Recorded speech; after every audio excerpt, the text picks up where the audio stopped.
Are you having a hard time figuring out what to get Dad for Father's Day? You should check out Row 1 Brand's Vintage Pictorum Gallery. They have America's best sports art. With over 7,200 historic sports prints, you're assured to find something unique for Dad this Father's Day. Instead of a boring old tie, get him a historic baseball photo taken by Henry High Sandom at the historic Polo Grounds Stadium in New York City during the 1894 Temple Cup. Or, if he's an NFL buff, check out the 1963 vintage NFL poster. These are so good looking that you'll be amazed how they turn out. Shop now at sportshistorynetwork.com/row1 and save 15% off your order. This podcast is part of the Sports History Network, your headquarters for the yesteryear of your favorite sport. You can learn more at sportshistorynetwork.com.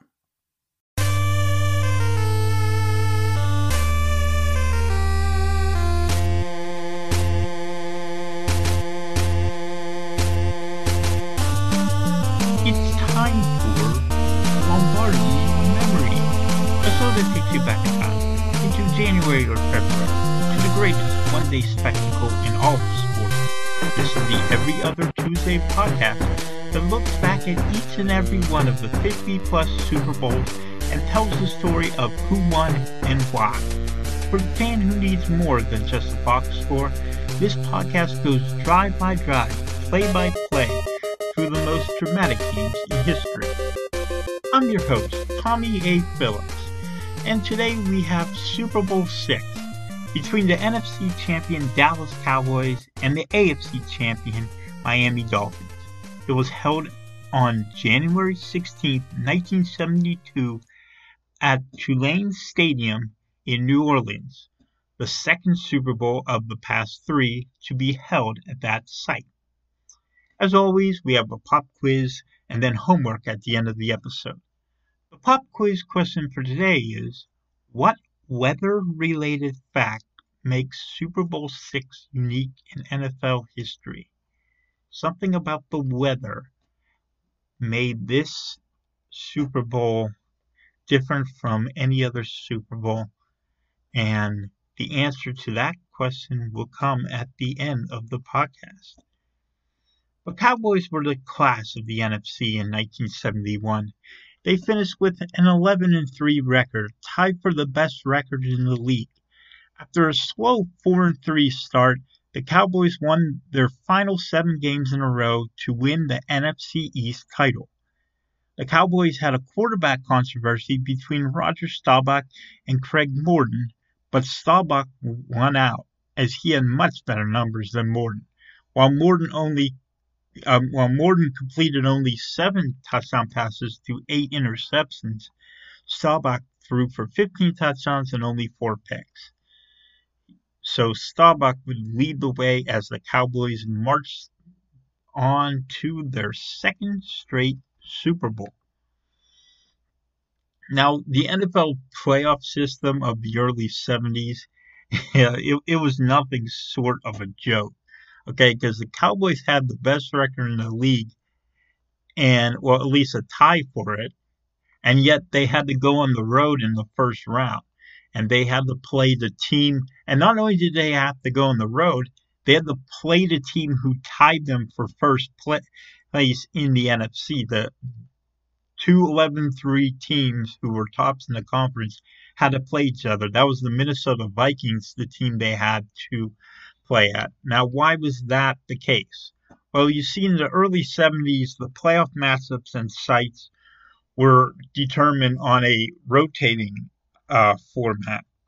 So one year, the NFC East would visit the NFC Central and stuff like that. It was determined before the season began, so it didn't matter what the records of the teams were. So there was no such thing as home field advantage back then. Didn't matter what record you had. It was just determined before the season by a rotation. Not randomly, but a rotation. So the NFC East might be on the road one week, and then they're at home the next week. So, or next year, I mean. They might have been at home one year and then away the next year. But the Cowboys fought right through this home field disadvantage because they defeated the Vikings 20-12 in Minnesota and advanced to the NFC Championship game. And then they did get to play at home in the NFC Championship game, and they beat the 49ers 14-3 to move on to the Super Bowl. The Cowboys threw for over 3,000 yards as a team in 1971, but Staubach had the lion's share of that with over 1,800 yards.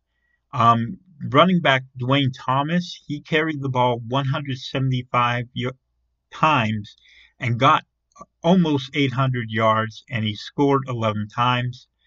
Walt Garrison was a dual threat for this Cowboys offense because not only did he rush the ball 127 times for over 400 yards, but he also led the team in receiving by catching 40 passes for almost 400 yards as well. Now, as for the Dolphins, they too finished in a tie for the best record in the AFC at 10-3-1. But just like the Cowboys, they had to go on the road in round one. And they had to play the team who tied them for the best record, the Chiefs, also 10-3-1. So obviously the NFL had to change its playoff format, but next year it would get even worse. We'll get to that in 2 weeks, but for now, the Dolphins were just fine going on the road. They went into Kansas City and defeated the Kansas City Chiefs 27-24 in double overtime in the longest game in NFL history. They then shut out the wild card team, the Baltimore Colts, at the Orange Bowl 21-0, and that put them in their first Super Bowl. Quarterback Bob Griese threw for 19 touchdowns as opposed to just 9 interceptions, going over 2,000 yards for the season. And the Dolphins had a two-headed monster in the backfield, Larry Csonka and Jim Kick. Csonka rushed for over 1,000 yards and 7 touchdowns, while Kick had over 700 yards and 3 more scores. And receiver Paul Warfield led the team in catching because he had 43 catches for just short of 1,000 yards and 11 receiving touchdowns. So to begin the game, the Dolphins won the coin toss and chose to receive. By the way, back then, the coin toss was done well before the time that the television came on air. So whenever you saw the teams go out for the coin toss, they were actually reenacting the coin toss, a weird thing they used to do for television back in the day. Dolphins got the ball first, but they quickly went 3 and out and punted it away. The Cowboys, they got 1 first down on a run by Thomas, but then Miami defensive tackle Manny Fernandez sacked Roger Staubach and forced them to have to kick it back. So the Dolphins took the ball back at their own 42, and Csonka ran off the right side to get a first down to start out the drive. But in the next play, he fumbled, and Super Bowl V MVP linebacker Chuck Howley recovered for the Cowboys. Staubach scrambled on the first 2 plays of the new drive, and he got a first down to the Miami 41. Garrison then blasted ahead twice to get a first down past the 25-yard line. Staubach threw to receiver Bob Hayes and got 18 more yards, and then he threw to Thomas for another 16. But all that, and the Cowboys couldn't get it in the end zone. They stalled right short of the goal line and had to settle for a 9-yard field goal by kicker Mike Clark, and they went up 3-0. Now, there weren't very many memorable plays from this Super Bowl. To be honest, it was one of the worst Super Bowls, but the most famous play of the Super Bowl came from this Super Bowl. came on the next drive. On third down, Bob Greasy faced immense pressure, and he tried to scramble away. So he kept going backward and backward and backward. And eventually, Cowboys defensive tackle Bob Lilly sacked him for a 29-yard loss, which remains to this day the biggest loss on a single play in Super Bowl history. As the second quarter began, the Cowboys got the ball back at their own 45 after a punt. Garrison ran ahead for 6 yards, and then Thomas got a first down. Garrison then caught a screen pass, got 4 more yards, but that's as far as the Cowboys went, and they had to punt. So then Miami put together a drive of their own, and this one actually worked because Kick rushed for 9 yards, and then Greasy threw a pass to receiver Howard Twilley for 20 more yards. So the Dolphins got at least into field goal range thanks to the fact that the goalposts were on the goal line at the time. But kicker Giro Yepremian missed his 49-yard attempt short, and it went into the books as a touchback. Next 2 drives ended in punts. Dallas got 2 first downs on their drive on Thomas and Garrison's runs before they had to punt it away. The Dolphins, on the other hand, just went 3 and out and didn't get a first down. On that 3 and out, the Dolphins head coach Don Shula tried to run a play that President Richard Nixon had suggested to him, but it ended up an incomplete pass. So the Cowboys took the ball back at their own 24 after that punt. Thomas touched the ball on Dallas's first 4 plays of this new drive, and he got them all the way to the 46-yard line. Staubach then found receiver Lance Allworth on third down for 27 yards and a first down. Running back Calvin Hill ran for another 2 first downs and got them down inside the 10. Staubach then found Allworth in the near left corner of the end zone, right in front of the pylon, for a 7-yard touchdown, and Dallas went up 10-0 with less than 2 minutes to go in the half. Now, we were really close to having a shutout in this Super Bowl, but the Dolphins prevented that with a last-minute drive at the end of the first half. This was the only time they scored or really even came close to scoring. Greasy hit Warfield for 7 yards, and then he went to kick for a first down at the 48. Then the Dallas Cowboys jumped offside, and on the next play, Greasy found Warfield for a first down inside the 25-yard line. That set up Yepremian from 31 yards away. He made it, and that was the end of the first half. The Cowboys were up 10-3 going into the locker room. Dallas made a statement on the first drive of the second half. Staubach threw to Hill for a third down conversion, getting 12 yards, and he got to the 48-yard line. Thomas ran for another 8 yards, and then he got a first down. And then it was time for Bullet Bob Hayes, a very, very fast receiver who caught a pass earlier in the day, but this time he took an end around off the right side, and he picked up 16 yards.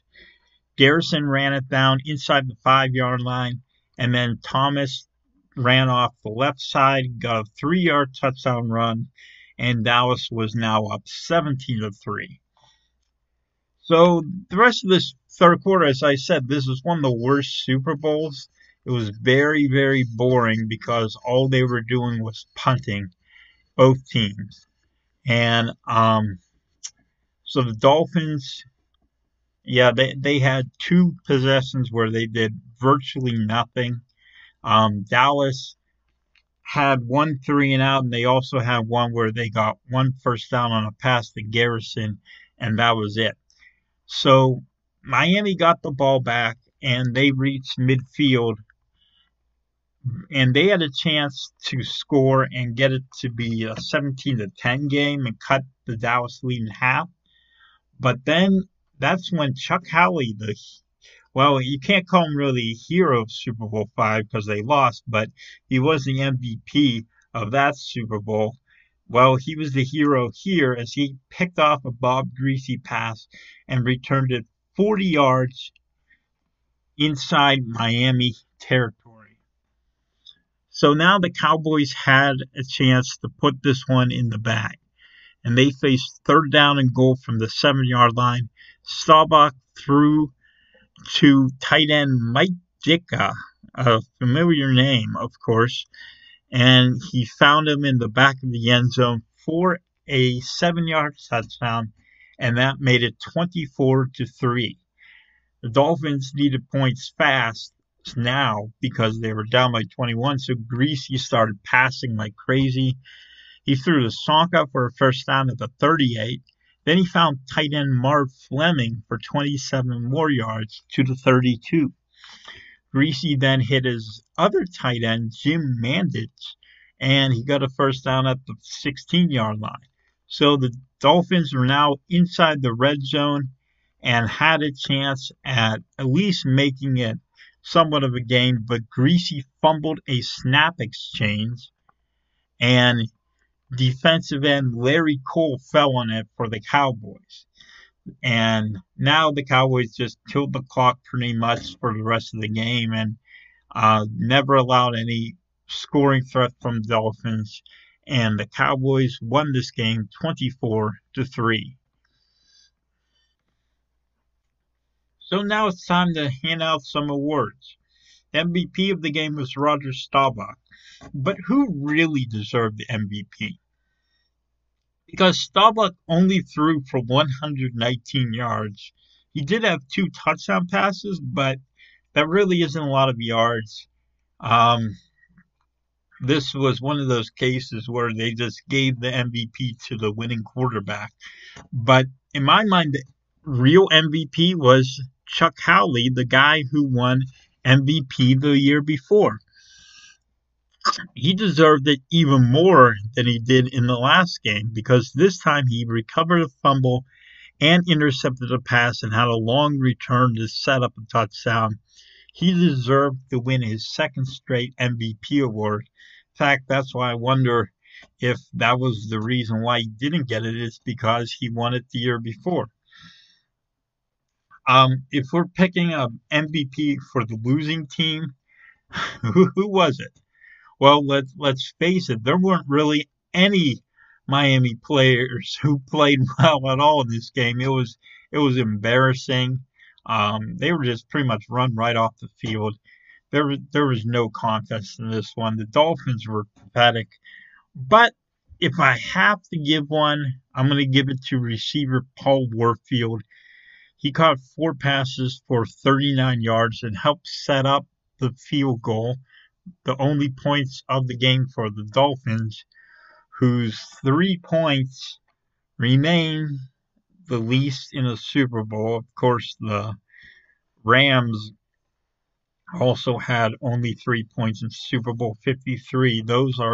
That's the record, 3 points, the least points in a Super Bowl. Now, who's the best player you've never heard of? Trouble with this award is that the Cowboys are so well known that it's very difficult to find a Cowboy who you've never heard about. So I'm going to have to go with their punter, Ron Whitby. And this game, he set a Super Bowl record, not just from this game, but for the last game as well, for the most punts in the career, most punts in his career in Super Bowls, because he had 14 punts over the course of last Super Bowl and this Super Bowl. And he did punt very well in this game, and he was needed quite frequently because neither team was doing much on offense. Now, who was the least valuable player of this game? Sadly, I have to give it to the Hall of Fame running back, Larry Sonka. Why him? Well, he only gained 40 yards on the ground in this game. He had 4.4 yards per carry, but honestly, it wasn't a very good performance by Sonka at all. Plus, he fumbled away the ball early in the game, and that was pretty much the end of the contest for the Dolphins. Once he fumbled it away, the Cowboys went down and scored and never looked back. So Sonka, yeah, he gets my word here, but he will get revenge for this the next 2 seasons. Now, what was the biggest play of the game? Well, that's obviously the 29-yard sack by Bob Lilly, because it was the longest sack when it comes to yardage in Super Bowl history. Actually, technically, it wasn't a sack at all, because the NFL didn't even recognize sacks as a statistic yet. But it was a 29-yard loss, the biggest loss on a play in Super Bowl history. And it kind of told what kind of blowout this game was and how far the Dolphins were from actually contending.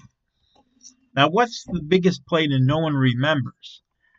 I'm going with Chuck Howley's interception and his long return. If he doesn't pick off that pass, the Dolphins still could have gone down, scored a touchdown, cut the lead in half, made it 17-10. But instead, his pick set up an easy Cowboys touchdown to make it 24-3, and the Cowboys put this game on ice. And speaking of ice, that brings us to the answer to today's pop quiz question.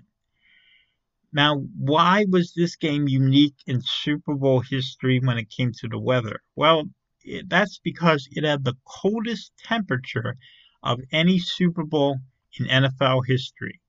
The temperature at kickoff was 39 degrees Fahrenheit, just a bit above freezing, and that was even a lower temperature than Super Bowl 48, which was played in New Jersey and outside. That game actually had a higher temperature than this one. Of course, the NFL's tried to schedule the Super Bowl in warm locations and in domes. There have been games that were in domes where the temperature outside was below freezing, but obviously the temperature inside was not.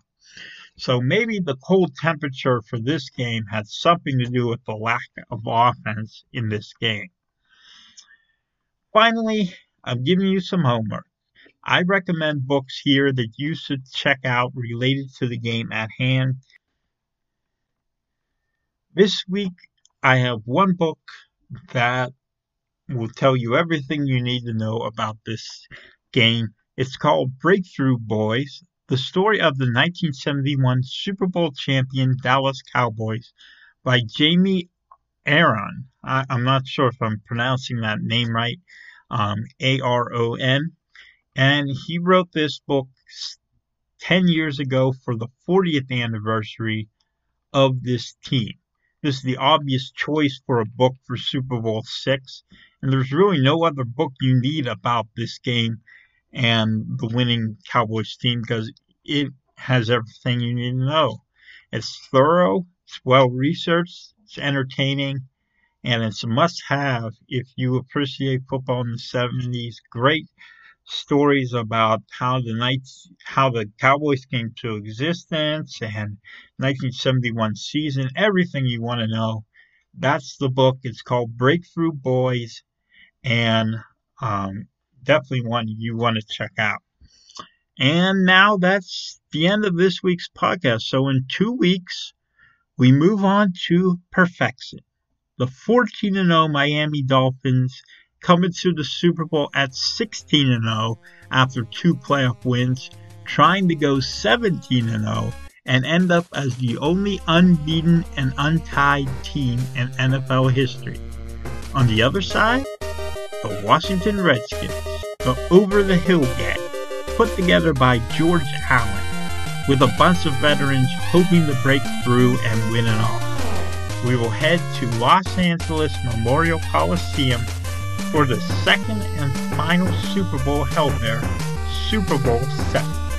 Until then, this is Tommy A. Phillips. So long.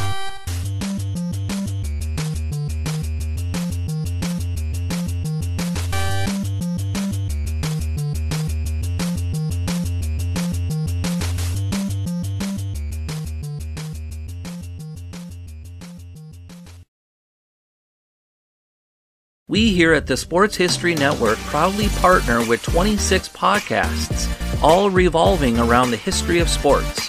But did you know that many of our hosts were sports history authors way before they started their shows?